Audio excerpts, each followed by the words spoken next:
안녕하세요, 여러분.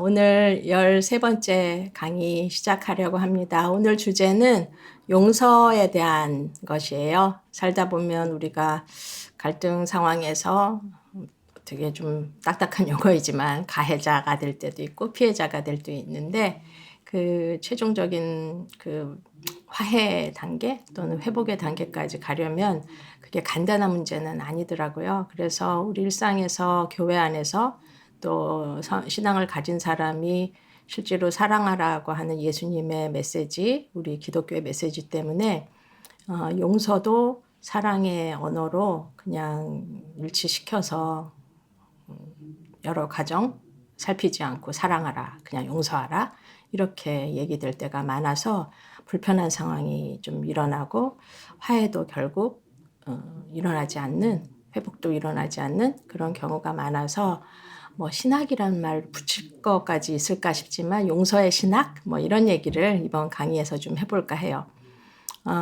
오늘 제가 활용한 자료는 미국의 교수님이신데 이제 제임스 폴링이라고 하는 분이 우리가 용서를 가르치기 전에라고 하는 아티클을 제가 호남신학대학에 강의할 시절에 교수로 있을 때 그때 학교에 오셔서 학생들에게 강의도 하시고 저에게 또 이제 아티클을 나눠주셔서 그 아티클을 제가 읽고 굉장히 도움을 많이 받았던 기억이 있어서 그 아티클을 이번에 다시 좀 정리하고 또 제가 감명 깊게 용서라는 주제를 그래도 우리나라 영화에서는 가장 잘 다룬 영화 이정향 감독의 오늘이라는 영화를 좀 권하면서 그 영화를 뭐 인용하거나 뭐 내용을 다 얘기를 할 강의 계획은 없어요. 그러나 여러분이 좀 보시고 싶으시면 밀양보다는 좀 더 심도 있게 잔잔하게 얘기하지만 올바른 용서에 대한 안내를 하고 있는 영화라고 제 생각에는 판단이 되어서 그 두 가지를 좀 여러분에게 소개를 하려고 합니다. 용서라는 말을 여러분이 대할 때 그 용서라는 것을 생각하면 뭐가 제일 먼저 떠오르는지도 궁금하고요. 또 한국 교회 안에서 용서에 대한 가르침은 어떻게 진행되고 있는지 그 가르침들 가운데 어떤 깨우침을 좀 얻었는가 그런 것도 궁금하고 또 반대로 그것 때문에 좀 문제가 더 심각해진 적은 없는지 불편함을 느낀 적은 없는지 좀 대화하는 시간도 가지면 좋겠습니다. 만약에 이 강의를 좀 들으신다면 친구들과 또는 교우들과 또 더불어서 그런 몇 개의 질문들을 하면서 얘기를 나눠보는 것도 좋을 것 같아요. 여러분하고 화면 너머에서 대화할 수 있는 그런 가능성은 없고 한계가 분명히 있지만 그런 것이 좀 아쉽지만 오늘의 강의가 여러분의 생각을 좀 정리하고 용서에 대한 자기 개념을 좀 성찰하는 데 도움이 되길 바랍니다. 우선 첫 번째 용서에 대한 첫 번째 강의에서 좀 OX 또는 간단하게 예, 아니요로 대답할 수 있도록 그렇게 간단한 문제는 없지만 일단 OX로 네, 아니면 아니요라고 생각하시는 답을 한다면 제가 어떤 문장을 읽으면 그거에 대해서 자기 마음에 어떤 답이 떠오르는지 한번 체크해 보시기 바랍니다. 첫 번째로 가해자, 피해자 이런 얘기를 많이 쓸 거예요. 강의 안에서. 좀 불편하시더라도 그냥 사건을 일으킨 사람, 그것으로 인해서 부정적인 영향, 상처를 입은 사람을 피해자라고 이렇게 생각했을 때 첫 번째, 피해자의 용서가 가해자의 사과와 참회를 이끌어낼 수 있다. 다시, 피해자의 용서가 가해자의 사과 그리고 참회를 이끌어낼 수 있다. 이거에 대해서 예 또는 아니요. 네, 대답하셨죠? 제가 갖고 있는 답은 no입니다. 더 정확히 말하자면 아니요, no 이렇게 단순하게 물론 할 수는 없고 이 문장 자체가 잘못된 문장이다. 이렇게 얘기하고 싶어요. 이런 말, 피해자가 용서하면 가해자도 사과하고 참회의 길로 갈 수 있을 거야. 그렇게 될 거야. 이런 말이거든요. 이런 말은 굉장히 삼가해야 할 말이고 하지 않을수록 좋은 말입니다. 가해자의 사과 그리고 참회는 피해자의 용서와 무관하게 반드시 행해져야 하는 일로 이해하시기를 바라요. 다시요. 가해자의 사과 가해자가 참여하는 과정은 피해자의 용서가 있었느냐 없었느냐 그거하고 무관하게 진행돼야 된다는 것이에요. 피해자 용서가 가해자의 참여를 이끌어내기 위한 전제가 된다든지 선조건이 되어서는 안 된다라는 뜻이죠. 때때로 우리가 피해자한테 가해자를 용서하는 것이 너도 당신을 위해서도 좋은 것이야. 그 마음 불편하잖아. 용서 안 하면 툴툴 털어버리고 용서하면 좋잖아. 그러면서 가해자를 용서하는 행위 자체가 너를 구원할 거라는 그런 말, 그런 것이 더 당신에게 유익하다라는 이런 말은 설득도 해서도 안 되고 심지어 이제 종용하기까지 하는데 그런 일은 있어서는 안 되는 얘기입니다. 가해자를 용서하는 게 피해자가 용서하는 게 가해자의 참여를 이끌어내는 게 아니라 오히려 반대로 피해자가 진정 어린 참여를 한다면 그것이 오히려 가해자가 진정 어린 참여를 한다면 그것이 오히려 피해자가 용서를 할 수 있는 마음을 조금 시작할 수도 가능하게 할 수도 있긴 하지만 이 반대가 되면 안 되라는 거죠. 반드시 기억해 주십시오. 용서를 먼저 제안하거나 그러니까 피해자의 용서를 먼저 제안하거나 강조하거나 강요해서는 안 됩니다. 어릴 적에 우리가 아이들을 키우고 교회에서 주일학교에서도 그렇고 집안에서도 아이들이 싸울 수 있잖아요. 그러면 무조건 이제 데려다가 서로 잘못했다고 미안해하고 사과하고 끌어안고 사랑해 뭐 이렇게 다독거리고 이런 장면들을 제가 TV에서도 많이 보고 또 교회에서 흔히 많이 봤던 장면이에요.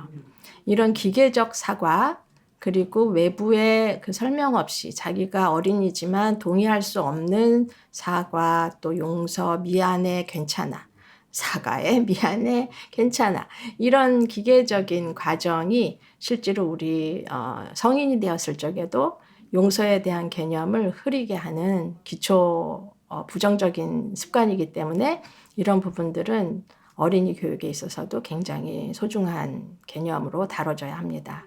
아주 정교하게 다뤄져야 되죠. 가해자의 가해 행위는 그에 합당한 처벌 과정에 들어서는 일, 가해자가 그 합당한 처벌 과정에 들어서는 일, 그리고 그 과정에서 진심 어린 어떤 자신의 참회를 일궈내는 일, 그리고 다시는 그런 일을 하지 않는 재발 방지 등 이런 과정이 오롯이 가해자 스스로가 수행하고 밟아가야 되는 과정이에요. 여기에 피해자의 용서가 개입되거나 우선시돼서는 안 됩니다. 살다 보면 우리가 가해자를 향해 용서를 한다 하더라도 모든 과정에서 이런 용서를 했다고 하더라도 실제로 분노하고 미워하는 마음이 불쑥불쑥 올라와요. 그때 사건이 다시 어느 날 그대로 몰아쳐와서 정말 바로 어제 일어난 일처럼 불쑥불쑥 올라와요.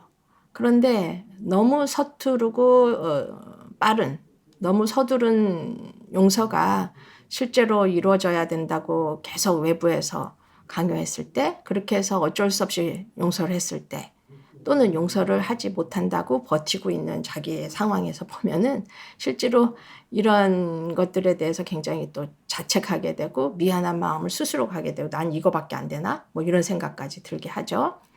그래서 그 영화 오늘에서 한 대사가 나오는데 그런 얘기가 나와요. 용서는 이런 짙은 감정, 분노의 감정, 막 배반의 감정, 미움, 뭐 온갖 가지 이런 짙은 감정을 용서가 없애는 게 아니라 용서란 그런 감정을 없애는 게 아니라 마음의 가장자리로 밀어두는 것 이렇게 얘기해요.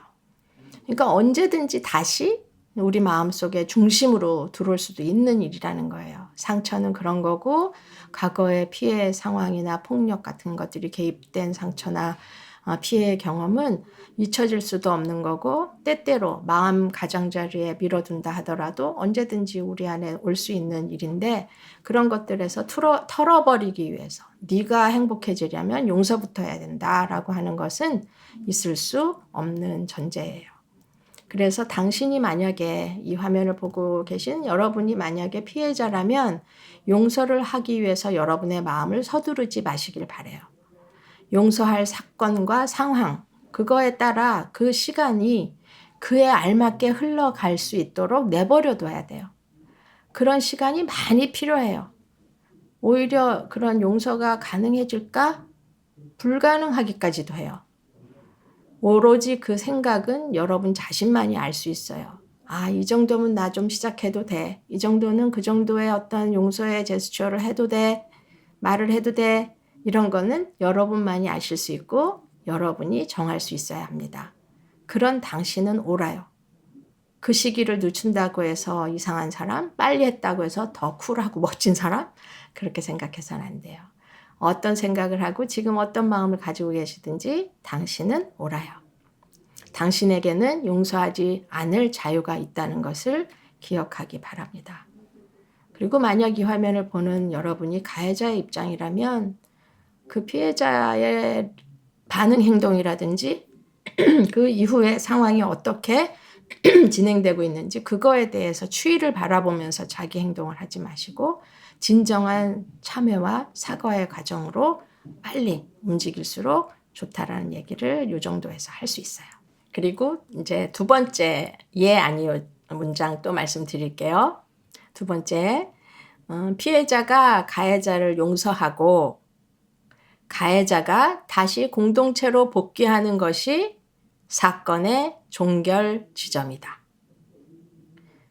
그러니까 어떤 과정을 거쳐서 피해자가 결국 가해자를 용서하고 그다음에 가해자는 다시 공동체로 복귀하는 것. 관계 회복 그 공동체죠. 그 공동체로 복귀하는 것이 사건의 종결 지점이다라는 말에 대해서 맞는 말일까요? 어떤 말로 생각되시는지요? 네, 이것 역시 X. 아닙니다. 종결이라고 하는 것은 피해자의 회복, 그리고 피해자가 살아갈 공동체, 그리고 그 피해자가 살아가는 삶의 사회적 삶, 이런 여건들이 개선되는 것까지를 포함해야 합니다. 그것을 정의라고 얘기를 해요. 폭력은 정의가 깨어진 상황인데 개인이 상처받은 그런 단순한 사건이 아니라 정의가 깨어지고 정의가 파괴된 사건이기 때문에 피해자가 회복하고 또 다시 공동체로 돌아간다 하더라도 그 피해자의 용기로운 삶이 들어가는 가족, 사회적 관계, 직장, 어떤 것이라도 교회라도 그 상황 자체의 여건과 환경이 개선되기 전까지는 그걸 종결내는 사건이라고 봐서는 안 돼요. 그래서 그 개인의 한 폭력이 종결되는 것, 그것은 정의와 관련된 문제라서 그 정의를 단순하게 둘 간의 관계가 해결됐다고 해가지고 그것을 이제 종결된 지점이라고 혼돈해서는 안 된다라는 거죠. 그렇기 때문에 폭력적 사건 그리고 또는 갈등 상황을 서둘러서 종결하려고 해서는 안 되고요. 오히려 정말 정의로운 종결만이 이런 미봉책이 아니고 덮으려 애쓰는 이런 거짓 위선 정의가 아니라 정말 진정한 정의로운 종결만이 진정한 의미의 종결이다. 동어 반복이 되는데요. 종결, 거짓 종결을 추구하지 말고 대충 마무리 지려고 하지 말고 진정한 정의가 회복되는 종결을 향해서 나아가는 것이므로 어쩌면 내가 여러분이 경험한 폭력 사건이라면 그것이 개인의 일이 아니라 정말 법적이고 정치적인 의미까지 사회적 의미까지 포함할 수밖에 없는 것입니다. 그래서 나아가서 그런 생각을 한 사회의 생활 문화로 정착시킬 수 있어야 하는 것도 우리의 과제이죠. 가해자의 복귀를 위해서도 폭력 문제를 가해자, 피해자 간의 사적 그런 문제로 간주하는 것은 오류라고 생각합니다. 용서는 가해자와 피해자 간의 사적 관계에서 일어나는 행위가 아닙니다. 그것이 둘 사이에 반드시 일어나야 되지만 결국 용서라고 하는 전체의 의미는 사건의 종결이라고 하는 것은 공적인 관계에서 정의로운 해결을 맞이했을 때 그 공동체가 사회가 그 문제에 있어서 올바른 정의감을 가졌을 때 그래야지만 이런 사건이 제3자에게 또 다른 나에게 일어나지 않는 재발 방지가 가능하다라는 것이에요. 이것을 용서의 공공성이라고 표현할 수 있어요. 피해자를 생명을 가진 사회적 생명, 물리적 생명 합해서 생명으로 살려내고 그 사람이 존재하는 공동체의 삶까지 개선하는 것. 그리고 피해자의 생존과 자유, 복귀, 이것이 최우선의 과제라는 것. 그리고 가해자에게는 그에 상응하는 책임과 보상을 요구해야 하는 것. 그리고 가해자가 그 모든 과정을 처벌받고 상응하는 보상도 다 했다고 생각하는 것까지를 마무리라고 생각하면 안 된다라는 것, 그 얘기를 하는 거죠. 그 모든 과정을 자신의 가해자 스스로도 모든 자신의 회복 과정, 정의를 찾는 그 과정까지를 자신의 진정한 회복 과정으로 인식할 수 있어야지만 우리가 같은 사건이 반복해서 안 일어난다라는 것이에요. 네, 도움이 되길 바랍니다. 그리고 세 번째, OX 퀴즈, OX 문장, 세 번째. 뭐 앞에 거 두 문장을 좀 이해를 했다면 이 세 번째 거는 금세 또 답을 하실 수가 있겠어요. 세 번째 읽습니다. 용서하지 않는 피해자는 문제가 있는 사람이다. 뭐 예를 들어서 용서하지 않는 피해자는 좀 성질이 있는 사람이네. 마음 좁은 사람이네. 신앙이 좀 부족한 사람이네. 뭐 이런 얘기를 할 수 있어요. 용서하지 않는 피해자는 문제가 있는 사람이다. 여러분 혹시 그렇게 있는지요? 하신 적이? 답은 아니죠. 문제 없어요. 문제 있는 사람 취급하는 그 사람이 문제입니다. 간혹 피해자가 가해자를 용서하지 못한 채로는 피해자의 치유가 불완전하다고 불가능하다고 말하기도 해요. 그렇지 않아요. 이런 생각 때문에 피해자는 용서하지 못하는 자신을 아까도 말씀드렸지만 속으로 나무라기도 하고 필요 없이 부당한 죄책감을 가지고 살아가게도 되지요. 이렇게 제시된 그 용서들에 대한 개념, 그리고 그 피해자에 대해서 이런 과도한 책임의식을 용서의 책임감까지 부과하는 것, 이런 것이 우리 일상에서 가장 일어날 수 있는 실수이기 때문에 이 마지막 세 문장은 1, 2번의 부록 같은 것이지만 그만큼 중요한 거예요. 피해자의 인성이나 피해자가 그걸 극복하지 않은 피해 사건을 극복하지 못하고 있다 본다든가 용서를 못하면 그것을 계속해서 저 사람이 이용하려고 하는 거 아니야? 이렇게 보는 시각이라든지 모든 것을 피해자 아닌 제3자 입장으로서 또는 내가 가해자 입장에서 서둘러 그 상대 피해자를 프레임을 씌워서 문제 있는 사람으로 해서 내가 한 가해 행위에 대해서 면죄를 받거나 면책을 하거나 덜 손상을 자기 스스로 입으려고 노력을 한다든지 이런 것들이 결국 참다운 인간의 상호 회복을 가로막는 그런 요소가 되어요. 그렇기 때문에 용서하지 않는 피해자를 문제로 볼 것이 아니라 왜 용서가 일어나지 않지 호기심으로 바라기보다는 피해자를 심리적으로 지지하고 그 사람이 충분히 자기 피해 상황에서 스스로를 안전하게 지킬 수 있는 마음의 환경, 사회적 환경이 될 때까지 그분 곁에서 지지와 격려를 함께 하는 것이 좋겠죠. 이렇게 제시한 문장들은 대부분 그 X였죠. 세 개 문제 다 이제 아니요라는 답이었는데 이거를 0표로 네 맞아요라고 부추기는 교회의 잘못된 교리, 그것이 이제 그 용서에 대한 잘못된 개념, 이것을 교리화하는 정도로 굳어져 있어요. 그래서 잘못된 용서 교리를 저는 바로잡고 싶어요.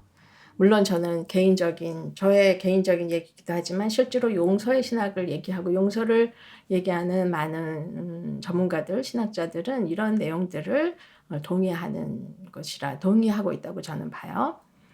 이런 생각들은 그러니까 어떤 생각이냐면은 잘못된 용서 교리, 이런 생각들은 자칫 사람들의 안전, 그리고 생존, 치유의 걸림돌이 됩니다.